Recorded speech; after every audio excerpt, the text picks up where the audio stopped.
Well, the Chancellor spoke there about the thousands of lorries crossing the border between the UK and Europe. A man who knows a lot about that and how that works in practice is Richard Burnett, the Chief Executive of the Road Haulage Association. Hi Richard, thanks for joining us on the Burley Show. The PM is wedded to checkers. The Chancellor is wedded to checkers. What does it mean for your members?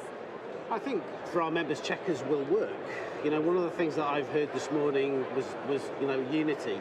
From a business perspective, we are sick and tired of the division within the party. And also, I guess, across other parties as well. The clock's ticking, and we need, answers. We need a solution, and we need to know what we're planning for. But at the moment, we're not getting that, and that's a really big issue for our industry. We need that clarity. So what are the challenges that you're facing? You say you don't know what you're planning for at the moment. The government doesn't know either, but it's planning for the worst case scenario, which is a no-deal Brexit. Yeah. What would that mean for you? For a no-deal Brexit for our industry is going to be catastrophic. There are two major issues. One is the issue of the border and the free flow of goods across the border, and maybe not so much. Which border are you talking about? I'm talking about the French and the European border. The government have already said that we will allow European hauliers into the UK. We will keep that free movement going, but there's no guarantees from the EU or from the French yet in terms of applying that full customs process in reverse in the event of a no deal will create lots of queues. Except, as you know, the government says that's nonsense. There'll be a few teething problems, but there won't be any stacking issues. Well, I disagree, and even if you look at something like a 5% check in terms of vehicles going back, you're going to have probably about 8,000 trucks parked in Kent. That's not a teething issue. That's a major operational issue which is going to create delays.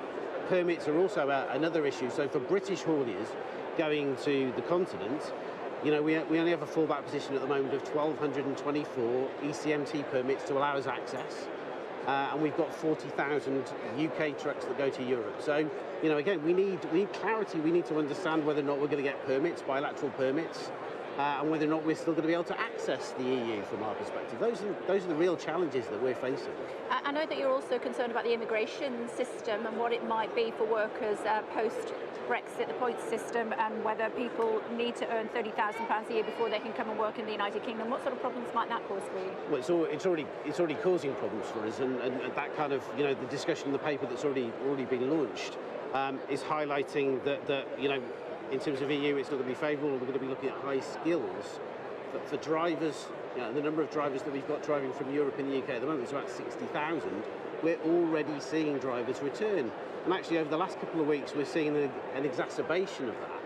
And we have massive concern from the industry that this driver shortage is actually growing and getting worse. This could be the first year, I think, heading up to Christmas, we're going to see some real shortages. Agencies are struggling to supply drivers now. So if we haven't got EU labour to draw upon to help support, this problem is going to be a bigger problem for us. What's wrong with British workers? Well, there is nothing wrong with British workers, but we have the lowest levels of unemployment at the moment. We heard that from the Chancellor this morning. 43 years, we've got the lowest level. We are trying to attract people into our industry, and it costs about £5,000 to get your HGV licence. There is an apprenticeship levy in the UK that at the moment does not work. We as an industry have drawn down 110 million and put into that levy. We've actually managed to get 10 million out of it. So we have an apprenticeship levy where we could train young drivers, but we can't access it. So I'm interested to understand what detail sits behind what the Chancellor said this morning, because currently, we've not been able to access to actually attract, train and bring younger people in. Richard Burnett, it's a pleasure. Thanks very much for joining us on the Burley Show. Thank you.